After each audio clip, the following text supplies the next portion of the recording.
Bora falar do Julius da Google, a nova ferramenta agêntica de inteligência artificial que promete revolucionar, na verdade, na minha visão, é um ponto de inflexão na nossa história de vibe coding. Se vibe coding já era uma onda, uma hype, agora ele vira uma tendência e cada vez mais se consolidando com essas ferramentas que estão sendo apresentadas agora. Na semana na semana passada foi apresentado pra gente o Codex da OpenAI, não o Codex CLI, o Codex plataforma, que basicamente permite você integrar o seu código, a sua base de código do GitHub com um agente de inteligência artificial sem precisar de baixar nada no seu computador. Ele roda de maneira autônoma múltiplas tarefas simultaneamente, que foi sensacional. Mas a gente viu, tem um vídeo gravado aqui no meu canal, que tinha alguns bugzinhos. E eu acredito que o motivo da OpenAI ter lançado esse Codex correndo assim meio às pressas, mesmo com bug, era justamente porque eles provavelmente já sabiam do Julius, julius.google.com, que chegou com os dois pés na porta e falou assim, pera aí que eu tô aqui e eu vou mostrar para vocês exatamente agora como é que ele funciona e como é que você pode usar no seu dia a dia. Fiz aqui pra gente nosso Excalibur, nosso documentozinho, para ficar fácil a gente explicar algumas coisas. Eu gosto de brincar que o Julius, né, do Todo Mundo Odeia o Chris, meu marido tem 2 empregos e você vai perceber que o Julius permite você executar várias coisas simultaneamente, mesmo tendo outro emprego, como sendo o seu segundo emprego de fato, porque cada agente do Julius corresponde a um dev para sua empresa, ok? Então vamos olhar aqui. O que é o projeto, galera? Algum tempo atrás eu comecei aqui, fiz uma live na semana passada, um projeto de uma área de membros, onde nessa área de membros nós teríamos uma vitrine de cursos. Eu trouxe alguns benchmarks de mercado, algumas ferramentas do mercado que poderiam servir de exemplo para a gente e mostrei para vocês como que eu comecei e tudo mais. A continuação se deu dentro da minha comunidade Vibe Coders Academy. Se você não conhece ainda, confere lá, o link está aqui na descrição. E depois a gente foi implementando outras coisas. Já fizemos o front-end, já fiz a integração do back-end e a integração do back-end, na verdade, quem fez não foi eu, foi o Julius com o GPT, com o Claude 4, que acabou de ser lançado ontem. Então, nesse vídeo, vou te mostrar o Julius e um combo do Julius com o Claude 4. Beleza? O que é isso aqui, turma? Banco de dados, estou usando o Convex. Você não conhece o Convex ainda, é um excelente banco de dados não relacional. Se eu adiciono alguma coisa aqui, vamos colocar algum dado de exemplo, ó.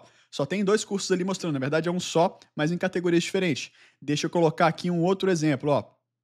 Colocar aulas, 10 aulas, categoria exemplo, descrição, vídeo, YouTube, duração 20, imagem não vou colocar, instrutor não vou colocar o título aqui, vamos.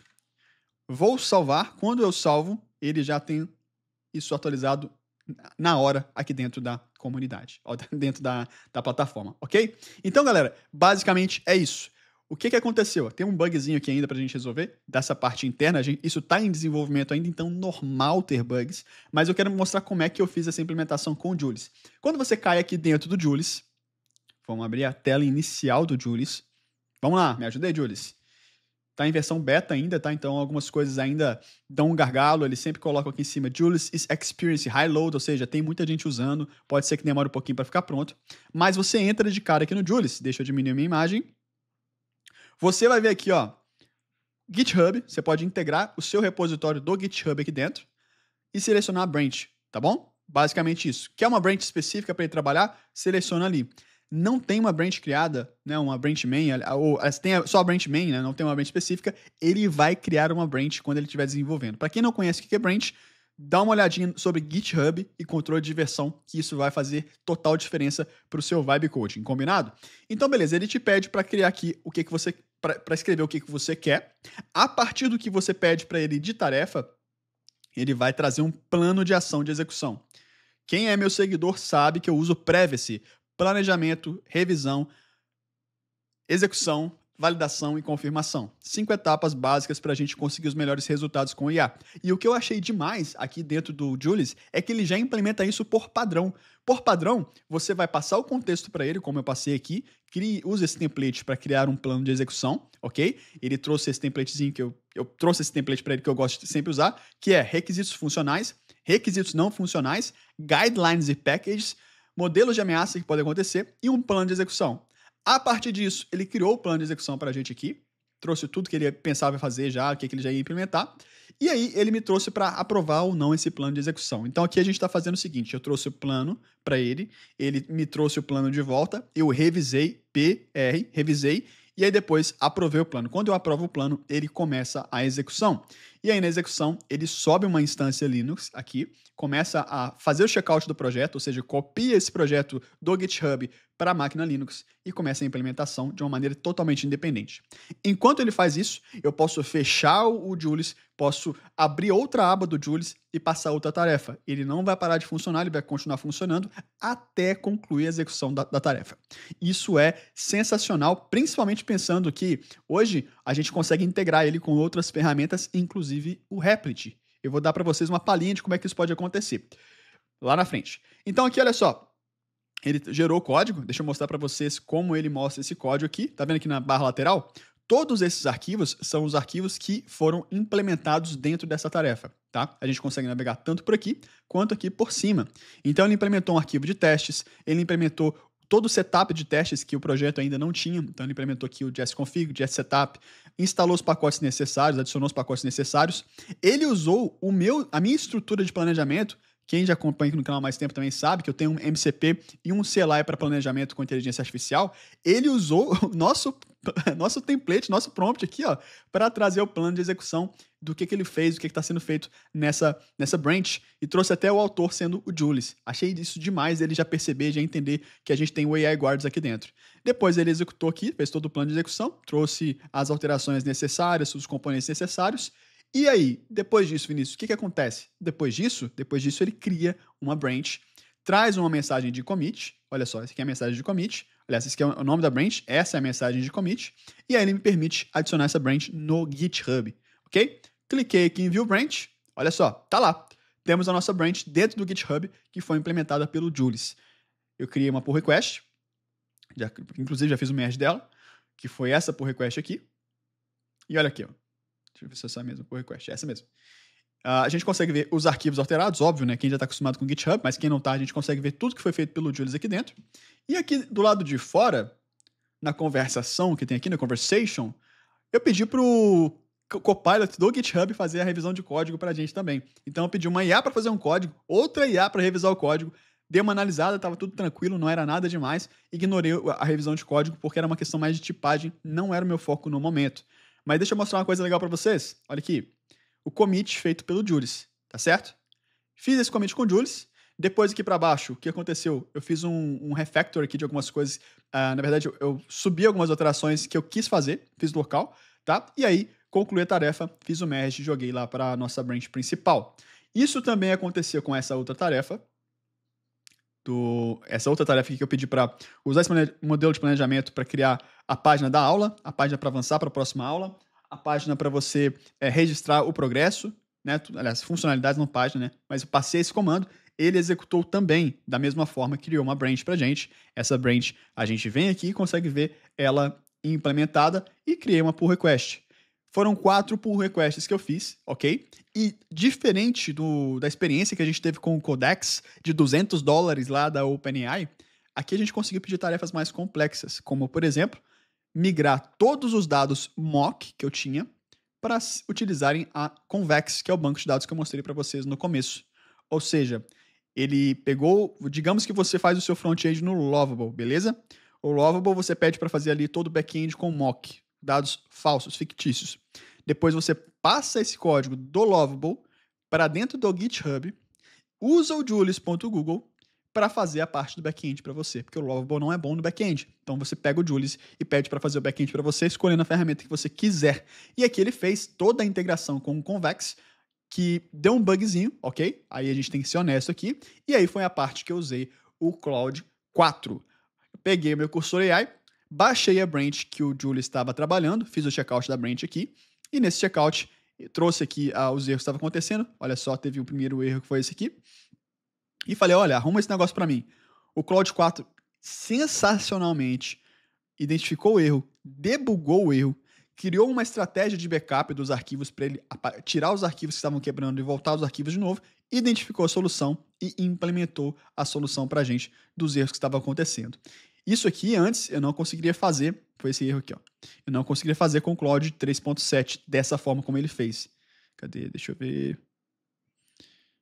Peraí que teve algumas relações aqui, interações. Need assistance to fix an issue, acho que foi esse aqui, ó. Esse mesmo, ó. Então foi esse camarada aqui. Ele fez toda a etapa de validação, o Claude. Deixa eu aumentar essa tela pra gente aqui. E ele foi, ó, tô vendo aqui que tem um arquivo tal, removi, fiz o cache. Não fiz nada, galera. Não fiz nada aqui para corrigir isso e ter funcionando conforme vocês já viram ali na página inicial, quando eu abri aqui para vocês. Olha só, tá aqui, ó, tá funcionando. Temos uma integração com o back-end no nosso front-end.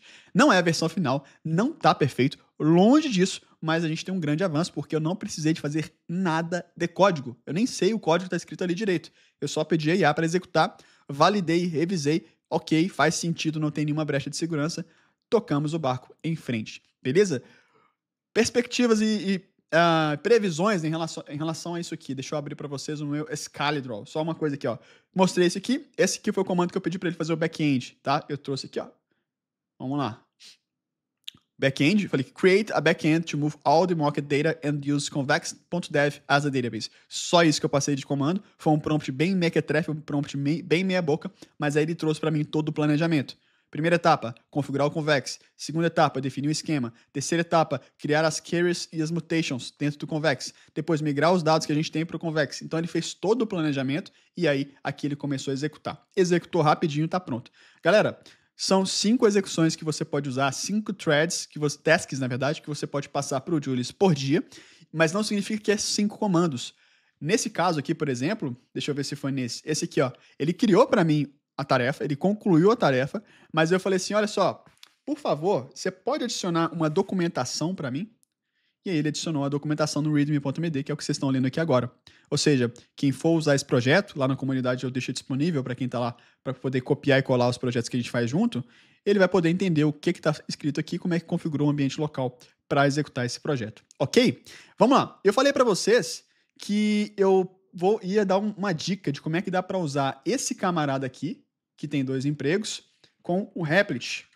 Não só o Replit, mas com qualquer outra ferramenta de inteligência artificial que você usa aí para vibe coding. Então, qualquer ferramenta que tenha integração com o GitHub, tá bom? Qualquer ferramenta que tenha integração com o GitHub, a gente consegue usar o Julius.google. E aí é onde entra a grande sacada. Muita gente reclama que o agente, não o assistente, o Replit tem 2 meios de usar inteligência artificial dentro dele. O agente e o assistente. O agente, algumas vezes, por usar o Claude 3.7, ele é super proativo. E essa super proatividade do agente do Replit, que acontece também dentro do Cursor e outras agentes de IA, acaba, ao invés de ajudar, quebrando o que estava funcionando, indo muito além do que precisava ir, que foi corrigido inclusive com o Claude 4. Mas enfim, essa super proatividade muitas vezes frustra as pessoas. E para resolver isso, a gente continua usando o Replit como infraestrutura, ou seja, banco de dados, autenticação, deploy, gerenciamento de portas e tudo mais. Fica tudo dentro do Replit, você não precisa tirar dali de dentro, mas o Julius é um agente de IA mais barato. O que você paga no Replit? Pela hospedagem, pelo banco de dados e pelos comandos de IA. O que é mais caro? Comandos de IA, certo? É o que gasta seu dinheiro mais rápido. A partir do momento que você tem o seu Replit integrado com o GitHub, você subiu o seu repositório do código do Replit para o GitHub, eu ensino isso dentro da comunidade Vibe Coders Academy, aí você consegue fazer o ciclo de usar o Julius.google ou o Codex ou qualquer outra ferramenta que está vindo, inclusive o GitHub lançou o seu próprio Copilot Agent também. É uma tendência, esses agentes de codificação são uma tendência forte. Qualquer um deles você consegue usar desde que esteja conectado dentro do GitHub. Pegou a ideia? Então, assim, uma baita sacada para você fazer projetos, para você ter múltiplos agentes de IA de diferentes plataformas e ferramentas trabalhando no mesmo projeto. Nada impede de você usar o Codex junto com o Julius num projeto que você começou no Replit. Nada impede de você ter o Cursor AI trabalhando, ao mesmo tempo que você está trabalhando, você passa uma tarefa para o Julius e para o Codex, ou 5 tarefas, ou 10 tarefas, e depois você revisa e faz a reconciliação e merge disso. Galera, a gente chegou num ponto que isso aqui, das duas uma, ou é um superpoder para quem sabe desenvolver software ou para quem está querendo aprender, ou se você não aprender isso, você fica para trás. Não é mais terrorismo. Eu sou contra essa questão de ficar falando, né, o fim do sei que lá, o fim do sei que lá, mas a gente está num ponto de inflexão. Ou você aprende como usar essas ferramentas, esses agentes de inteligência artificial, ou você vai ser substituído, vai ficar para trás sim, porque o nível de entrega que o Julius traz hoje dentro de um fluxo de desenvolvimento de software é muito melhor do que o nível de entrega, por exemplo, do Devin, que há um ano atrás prometeu substituir o Devin. Não substituiu ninguém, mas é muito melhor o nível de entrega do Julius e é de graça. Ou seja, democratiza o acesso aos agentes de codificação. Então anotem isso aí. Já que é de graça, não custa nada você ir lá e tentar e ver como é que ele funciona. Ah, Vinícius, mas ele não faz tudo ainda, ele não consegue pensar como um dev. É isso mesmo, ele não funciona e não faz tudo que um dev faz. E é por isso que você deve, principalmente que já manja desenvolver, você precisa ir lá e usar ele, porque vai te dar uma vantagem muito maior em relação aos outros, justamente porque ele não faz tudo. E ainda bem que ele não faz tudo, porque se ele fizesse tudo, aí era o fim dos devs. Nunca vai acontecer de uma IA fazer tudo, tá? Fiquem tranquilos, uma IA nunca vai fazer tudo. Sempre vai precisar de ter alguém para conectar as pontas do negócio, do produto, com a lógica e com o software. Mas aqui a gente tem um avanço absurdo de velocidade de entrega de funcionalidades, ok? Então vai lá, usa o Julius de graça, senão não precisa pagar $200. E se você gostou desse vídeo, meus amigos, se inscreve no canal, deixa seu like e deixa um comentário aqui embaixo o que você achou do Julius.Google? Você já está usando ele ou não? O que você achou do Replit? O que você achou do GitHub? Você já usa essas ferramentas? Como é que você enxerga o futuro da inteligência artificial? E spoiler, a tendência, galera, é que você precisa saber GitHub, independente se você é programador ou não. Se você quer interagir com a inteligência artificial, GitHub virou a ferramenta crucial, essencial, em breve curso na comunidade. Abraço, tamo junto, valeu!